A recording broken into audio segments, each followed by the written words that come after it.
Hello and welcome back to another episode of TEW. We're back for Friday Night SmackDown and we are going straight into the show at the NMAX Center Arena with 4,994 people. We are up in Canada, I believe, for this show. And we open the show with a tag team match pitting Nia Jax and Tiffany Stratton against Bayley and Naomi. And rather importantly in this match, Tiffany Stratton pins Naomi to get the win. It's a 57 rated match, so not a bad start to the show. If you're happy to hear that, please do leave a like down below. Comment, as always, any people that you'd like me to push in particular, and subscribe if you're enjoying the content.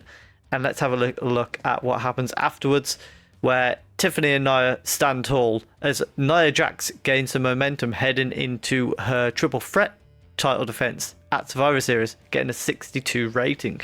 Next up, we have Jay and Sammy speaking to Roman backstage, and they say, Roman, we know your history, but for us to have a chance at War Games, we need Seth Rollins.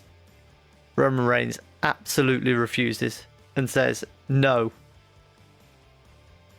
we do not need Seth Rollins of all people. We do not need anyone. So Roman determined to go into this War Games match 4 versus 5, if that's what it means. After that, we go to another area of backstage where the Unholy Union are here from Monday Night Raw, and they attack Bianca Belair. They remind everyone that they beat Bianca and Jade for the titles before. There's no reason why they can't do it again. And they never got their rematch. So that's what they're here for.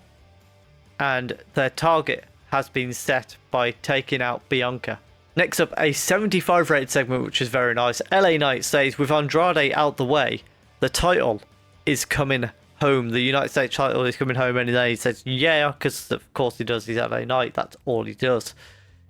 Can you tell I don't really like him?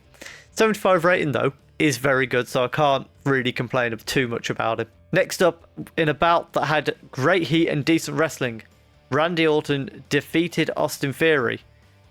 We'll pretend that says with an RKO. Gets a 63 rating, which is pretty good for us there. And keeps the momentum on the show going. And after that, says to Drew, if you want to behead the Viper Survivor Series, come and try it. And appearing behind Randy as he makes that challenge is Drew McIntyre. And as Randy turns around, he runs for a Claymore kick, but Orton knew it was coming. He steps out the way, and as Drew hits the floor, gets back to his feet, he eats an RKO, and Randy Orton stands tall. Getting a 72 rating, which is quite nice. As I say, keeps us continuing the momentum. The crowd is white hot after that, which is also lovely stuff. And after that, we have a 63 rated segment where Nick Aldis walks in to congratulate Tiffany Stratton. And Nia Jax is like, well, I know we want a tag team match, but it seems a bit odd for you to specifically come and congratulate her for that. And Nick Aldis says, well, did Tiffany not tell you? The rule that I made for that tag team match was if she got the pin for her team, Tiffany is in the match at Survivor Series. So Survivor Series, we are changing this match to a fatal 4-way, if I can find it. There we are. And Tiffany Stratton joining the match. So Nia Jax, not very happy about it, but Tiffany promises, she's like, listen Nia, it's because you've got Naomi and Bayley there. They're going to team up to try and take you out. So I'm going to be there to make sure it's 2v2. And we're going to retain your title for you. After that, Apollo Crews and Baron Corbin are in the ring talking about their win. DIY come out and say, I don't know what you guys were even doing in that match. That was our title shot. So Apollo says, you know what, if we earned our way into that match as well, but we're fighting champions. So, either one of you, get in this ring. If you can beat me, you can have a title match. However, as that match is getting ready and Johnny Gargano and Tommaso Ciampa are deciding who's going to go into the match, Roman Reigns is attacked by Jacob Fatu. Jacob hits Roman with a Samoan drop onto the roof of his own car, gets a 79 rating, and Roman Reigns is left in absolute agony from that Samoan drop on a roof of a car. And maybe that's going to make Roman rethink what he needs to do heading into War Games. Back into the ring, unfortunately, Apollo and Tommaso Ciampa don't click. But Tommaso Ciampa defeats Apollo Crews after, we'll pretend that says using a low blow, gets a 49 rating, which isn't great, but after the match, Ciampa continues to attack Apollo Crews. Corbin stops the attack. Gargano tries to help. Ciampa pushes him out the way.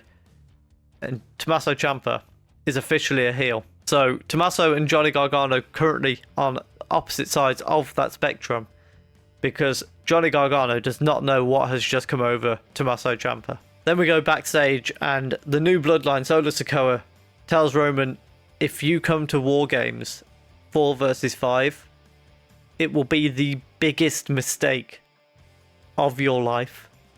So very blunt from Solo Sikoa, making it clear he's pretty much guaranteeing victory for the new bloodline if Roman walks in alone.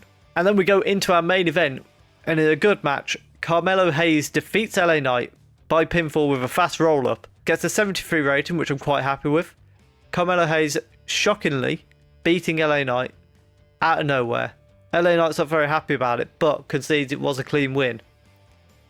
And Carmelo Hayes gets the microphone, and he says,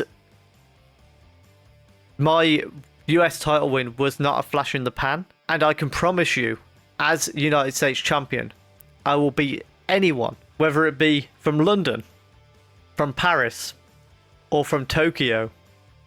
And at that moment, say his name, and he appears. Joe Hendry is in WWE. Gets a 78 rating, and literally all he does is he walks to the ring with the crowd singing along to his theme song, and he gets in Carmelo Hayes' face as the show goes off the air. Joe Hendry is WWE. And the show gets a 71 rating. That might be our highest rating outside of the pay-per-views, so I'm very happy with that. Joe Hendry getting a particularly good rating, which is very nice to see.